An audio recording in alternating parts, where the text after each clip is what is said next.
talk in English language like American people. Okay, good. All the best. Alhamdulillah. All the best. English سیکھنے میں کوئی problem نہیں ہے، but وہ اس سے معروف نہیں ہونا چاہیے۔ ہم ان کے ابو کے ہاں بعد سے بھی معروف نہیں ہے، تو ان سے کیا معروف ہوں گے؟ لیکن سیکھنا چاہیے نا، ان کے ابو جو فرعون ہے نا، اس سے ہم متاثر نہیں ہے، تو ان سے ہاں کیا ہوگا؟ ایسی بات نہیں ہے بھائی صاحب، معروف نہیں ہوں گے نا، معروف ہوتے ہیں نا تو ہم اپنی شکل ان جیسے بناتے۔ ہم تو اپنی شکل کو بناتے ہیں، آپ کو پتہ ہے نا، یہ پختون لوگ نا یہ پینٹ شرٹ بھی نہیں پہنتے۔ میں نے نا بازار میں پینٹ شرٹ خریدا تھا نا، جب میں نے کہا میں گھر میں پہنوں گا، چلو کبھی یہ ہوتا ہے، گھر میں آیا ان لوگوں نے کہا یہ پنجابیوں کے کپڑے نکالو گھر سے، یہ نہیں پہننا ہے ہمارے لوگ۔ جی، تو ہم کسی سے شک میں بتا؟ ہاں تو ایک کیا؟ کوشچن کر سکتا ہوں؟ جی جی کر سکتے ہیں۔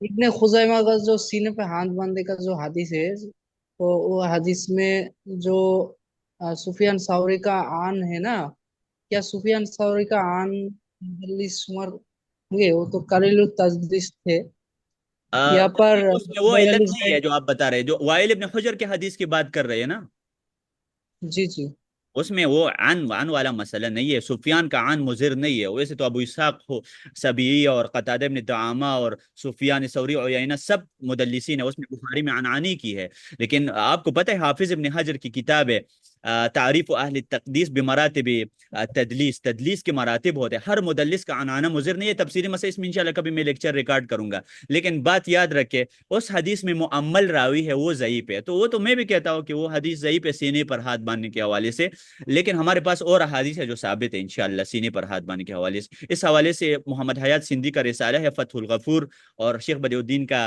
التعلیق المنصور، اس کے اوپر تعلیق ہے، صالح حسیمی کا تطریز کے نام سے تعلیق ہے اس کے اوپر، تو اکثر احادیث ضعیف ہے سینے، اور یہ بات میں نہیں کر رہا، صدیق حسن خان اہل حدیث کا عالم ہے، وہ بھی کہتے ہیں سینے پر ہاتھ باندھنے کے حدیث ضعیف ہے، لیکن بات یاد رکھے کہ ضعیف حدیث پر عمل کر سکتے، امام احمد سے نقل ہے تدریب الراوی کے نام سے، امام سیوطی کی کتاب ہے جو کیسل من نووی کی کتاب ہے تقریب النووی کے نام سے، اس کی تقریب نووی چھوٹی سی کتاب ہے مستقبر تدریب، اس میں ہے اذا جاءنا فی الفضائل تساہلنا، کچھ جو ضعیف احادیث اس پر عمل کیا جاتا ہے، اور ضعیف احادیث پر عمل کر سکتے ہیں، اس میں کوئی مسئلہ نہیں ہے انشاءاللہ۔ ہمارے پاس 5 منٹ ہے، میں یوٹیوب سے لائیو آتا ہوں اور میں اصول حدیث کی کتاب پڑھائیں گے انشاءاللہ، ٹھیک ہے؟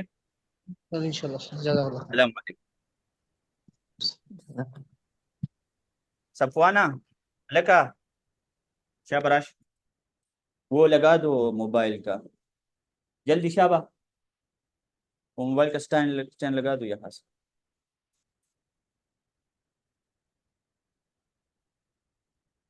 اچھا، یہ میں لنک شیئر کرتا ہوں سب کے ساتھ، آپ سب کے ساتھ اس کو شیئر کریں، ٹھیک ہے؟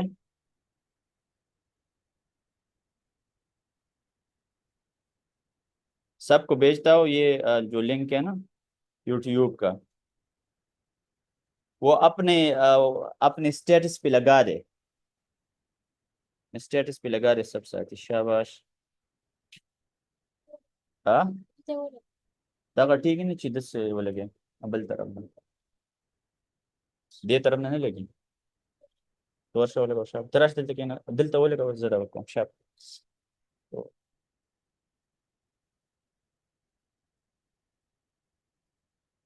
مجاہد بھائی، مہاجر بھائی ہمارے ساتھ ہے، مہاجر بھائی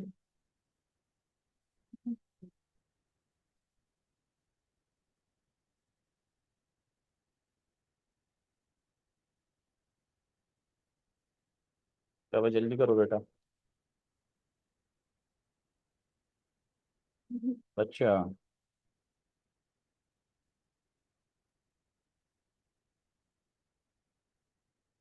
حیاکم اللہ۔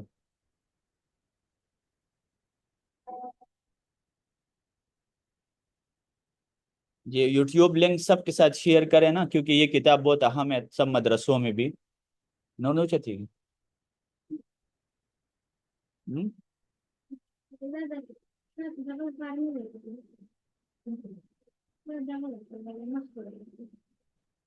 چلو ٹھیک ہے، ادھر ادھر ادھر رکھو، بس